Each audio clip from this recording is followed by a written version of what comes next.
একটা জিনিস দেখছেন, মেসিকে আবারও ফিফা পুত্র বলা হচ্ছে, মেসিকে আবারও রিগড বলা হচ্ছে, ফিফাকে রিগড বলা হচ্ছে। কেন বলা হচ্ছে? বিকজ আর্জেন্টিনা অপোনেন্ট হিসেবে পাইছে কেপে ভার্দেকে। আর এর পুরা দোষটা আসলে ফিফার, এর দোষ অন্য কারো না। সো মেসি হচ্ছে ফিফা পুত্র। এখন কাহিনী হচ্ছে কি জানেন, মেসিকে আসলে ফিফা পুত্র বলা যাবে না, মেসিকে আরও কয়েকটা পুত্র বলতে হবে। স্পেনের পুত্র বলতে হবে, সৌদি আরবের পুত্র বলতে হবে, কেপে ভার্দের পুত্র বলতে হবে, উরুগুয়েরও পুত্র বলতে হবে, যেখানে উরুগুয়ে সহ্য করতে পারে না আর্জেন্টিনাকে। তো যাই হোক, কেন হচ্ছে, কেন বলতে হবে, কেন দেখেন, কেপে ভার্দে স্পেনের সাথে যদি ড্র না করতো, মানে স্পেন তো ফিফার টাকা খেয়ে ইচ্ছা করে কেপে ভার্দের সাথে ড্র করছে, কেপে ভার্দের কোনো ক্রেডিট নাই। ড্র করছে, কেপে ভার্দে ওখান থেকে একটা পয়েন্ট পাইছে।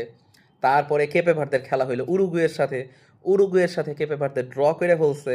তো এইখানেও হচ্ছে উরুগুয়ে টাকা খাইছে অথবা কেপে ভার্দে টাকা খাইছে, হোয়াট এভার, যে টাকা খাইছে ড্র হয়েছে ম্যাচটা। তো এখানেও কেপে ভার্দে পয়েন্ট পাইছে। তারপরে সব থেকে বড় টাকাখোর হচ্ছে এই সৌদি আরব। সৌদি আরব এত টাকা খাইছে যে কেপে ভার্দের কাছে হেরে গেছে। এখন কেপে ভার্দে হয়ে গেছে ওই গ্রুপের রানার্স আপ। আর সেই ফিক্সচার মেট মানে বানানোর সময় থেকেই বলা হয়েছে যে এই গ্রুপে যে চ্যাম্পিয়ন হবে তার সাথে আরেকজনের খেলা, আর এই গ্রুপে যে রানার্স আপ হবে, আর্জেন্টিনার গ্রুপে যে চ্যাম্পিয়ন হবে তার খেলা পড়বে। তাইলে এখন যখন আজকে উরুগুয়ের ম্যাচটা স্পেনের সাথে শুরু হচ্ছে, সবাই খেলা দেখতে বসেছে। কেন? যে আজকে যদি স্পেন হেরে যায়, উরুগুয়ে জিতে যায়, তাহলে তো স্পেনের সাথে আর্জেন্টিনার খেলা। কিন্তু শালা উরুগুয়ে তো টাকা খাইছে ফিফার, কারণ মেসি তো ফিফা পুত্র।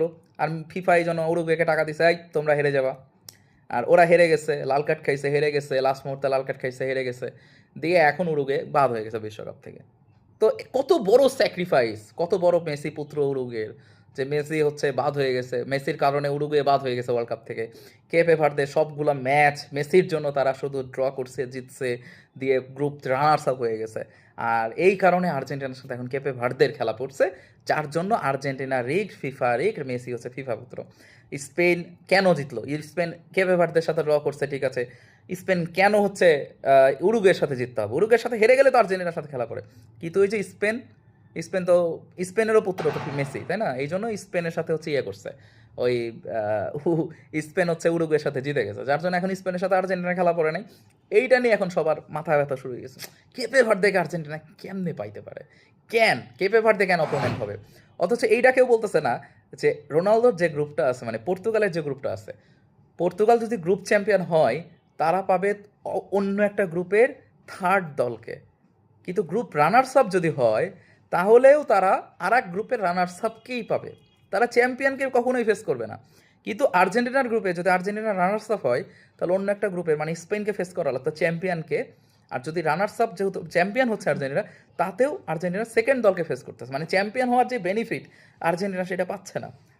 আর্জেন্টিনা সেকেন্ড দলকেই ফেস করা লাগতেছে। এটা নিয়ে কেউ কথা বলবে না, কিন্তু কিন্তু কথা বলবে যে ফিফা আসলে কেপে ভার্দেকে আর্জেন্টিনার সাথে খেলা বালাইছে, এই জন্য আর্জেন্টিনা হচ্ছে ইজিলি হচ্ছে এখন জিতে যাবে ম্যাচটা। আর আর ব্রাজিলের পড়ছে হচ্ছে জাপানের সাথে কঠিন দল, কেপে ভার্দে এত সহজ দল, যারা হচ্ছে স্পেনকে ড্র করছে, যারা হচ্ছে উরুগুয়ের সাথে যে ড্র করছে, সৌদিকে হারাই দিছে।